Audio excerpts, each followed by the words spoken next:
एक रात जंगल में बड़ी शांति होती है। इतनी शांति देखकर जंगलवासी भी बहुत हैरान रह जाते हैं।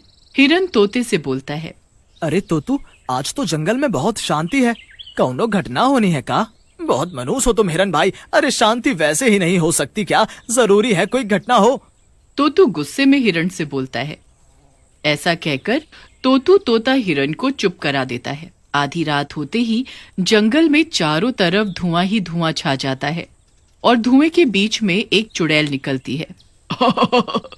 कितनी शांति है इस जंगल में। यहाँ तो खूब जानवर होंगे। मजा आ जाएगा इन्हें खाने में। इन्हें मार कर मैं अपनी शक्तियां और भूख दोनों पूरे करूंगी। तभी उसे वहां एक बंदर दिखाई देता है। चुड़ैल बंदर को अपने जादू से बेहोश कर देती है और एक गुफा के अंदर ले जाती है। वहां एक शैतान की मूर्ति होती है। चुड़ैल मूर्ति के आगे जाती है और बोलती है, ऐ चुड़ैलों के देवता, ये लो, मैं आपकी सेवा में एक बंदर लाई हूँ। इसकी बलि स्वीकार करो। ऐसा कहकर चुड़ैल एक तलवार से एक बंदर का सिर काट देती है और उसके टुकड़े टुकड़े कर देती है। शैतान देवता को तो बलि दे दी, अब उनका प्रसाद मैं खाऊंगी। ऐसा कहकर चुड़ैल उस बंदर के मांस को खा जाती है। अगली सुबह तोतू और हिरन आपस में बात कर रहे होते हैं। तभी वहां जंगल का राजा सल्लू शेर आता है। उसे देखकर तोतू और हिरन दोनों चुप हो जाते हैं। सल्लू हंसता हुआ बोलता है, क्या हुआ, तुम दोनों ने बातें करना बंद क्यों कर दिया? मैं तुम्हें नहीं मारूंगा। अब मैं नॉनवेज नहीं खाता। नहीं नहीं महाराज, वो तो हमें पता है, आप रामदेव के भक्त हो और नॉनवेज नहीं खाते, इसीलिए तो हम जिंदा हैं। महाराज, ये तोतू तो फालतू की ही बात करता है। दरअसल हम काफी देर से अपने दोस्त काले बंदर को ढूंढ रहे हैं।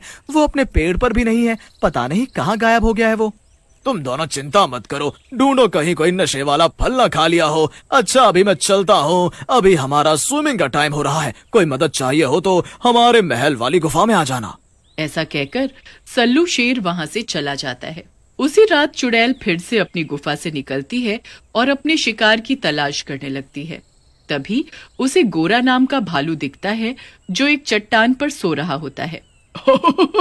इस जंगल में तो बहुत सारे जानवर हैं खाने के लिए। इतना मोटा ताजा भालू तो मैंने कभी नहीं देखा। ऐसा कहकर चुड़ैल उस भालू के पास जाती है और उसे जोर से लात मारती है।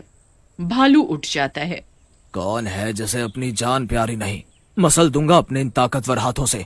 चुड़ैल उसके सामने आ जाती है।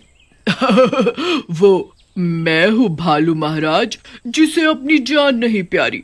मारो मुझे, मसल डालो।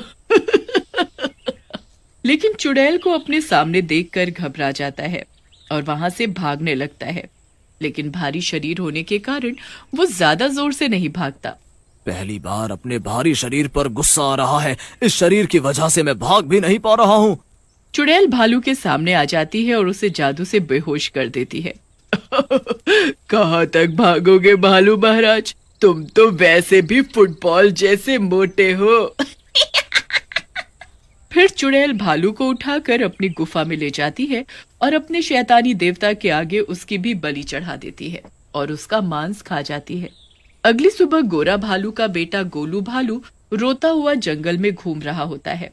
हाय रे, मेरे पिताजी कहाँ चले गए? मिल नहीं रहे। कोई ढूंढ कर ले आओ उन्हें। मैंने कई दिनों से शहद नहीं खाया है। कोई तो ढूंढ कर ले आओ उन्हें। मेरा शहद खाने का मन कर रहा है। ये देखो कलियुगी भालू, एक तो इसका बाप खो गया है, लेकिन इसे तो देखो, इसे शहद की पड़ी है। तो तू भी ना। अरे बाप खो गया है तो क्या खाना ना खाए? अरे वो भालू है, कोई तेरे जैसा मरियल तोता नहीं, समझा? चल अब उसके पास चलकर देखते हैं क्या बात है। फिर हिरन और तोतू गोलू से उसके पिता के बारे में पूछते हैं।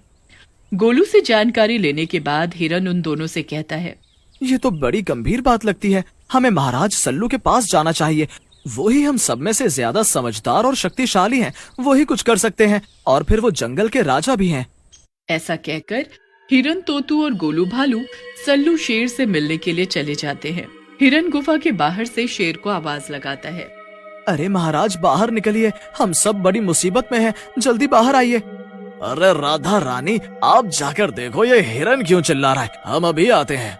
फिर राधा शेरनी गुफा के बाहर आती है। उसे देखकर हिरन बोलता है, अरे महारानी जी, आप बाहर क्यों आ गई? सल्लू महाराज को बाहर भेजो ना, मामला बहुत गंभीर है, आपके बस का नहीं है। अपनी बेइज्जती होती देख शेरनी को गुस्सा आ जाता है। लगता है तुझे याद नहीं, मैं आज भी नॉनवेज खा लेती हूँ। ज्यादा चपड़ चपड़ करेगा तो तुझे यही मारकर खा जाऊंगी। मेरे बस का नहीं है। अबे तेरे महाराज तक भी डरते हैं, समझा क्या? शेरनी को यूं गुस्से में देख तोतू बोलता है। महारानी जी, आप तो गुस्सा हो गई, इसका मतलब आपकी बेइज्जती करना नहीं था। वो तो हम सब लोग परेशान है ना, इसलिए मुंह से निकल गया। तभी वहाँ सल्लू शेर भी आ जाता है। फिर तीनों मिलकर उसे गोरा भालू के बारे में बताते हैं, जिसे सुनकर सल्लू शेर बोलता है, लगता है हमारे इलाके में कोई बाहरी जानवर आ गया है। तुम सब चिंता मत करो और घर जाओ, इस बाहरी जानवर का मैं पता लगाता हूँ। फिर तोतू, हिरन और गोलू भालू वहाँ से चले जाते हैं।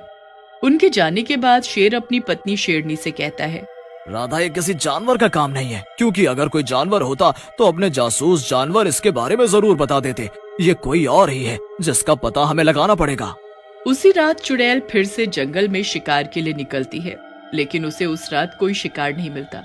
लगता है जानवरों को मेरे बारे में पता चल गया है, तभी सभी छिप गए हैं। लेकिन कब तक छिपेंगे? कभी तो बाहर आएंगे, तब मार डालूंगी इन्हें। ऐसा कहकर चुड़ैल अपनी गुफा में वापस चली जाती है, लेकिन उसे चिंकी गिलहरी देख लेती है। अरे, ये तो चुड़ैल है। लगता है जंगल के जानवरों को यही चुड़ैल मार रही है। मुझे सल्लू महाराज को बताना पड़ेगा, नहीं तो ये जंगल बिना जानवरों का हो जाएगा।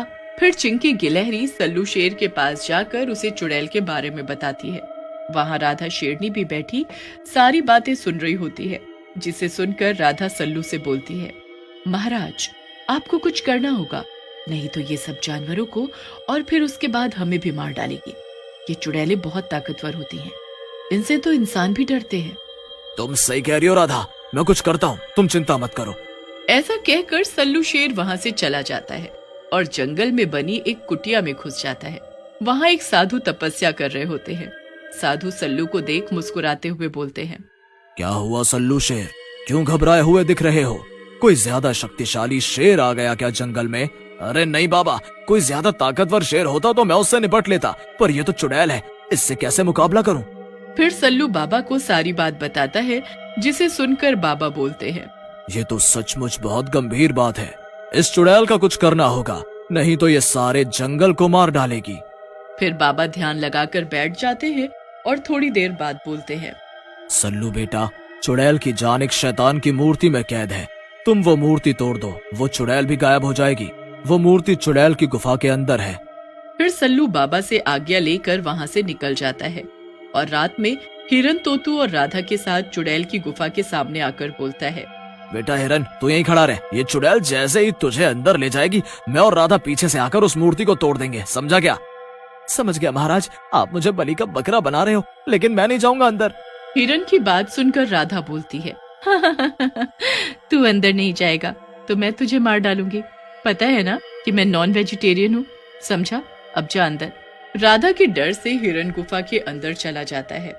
चुड़ैल हिरन को देखकर बोलती है, वाह मेरे शैतान देवता, तुम्हें मेरी हर बात का पता है।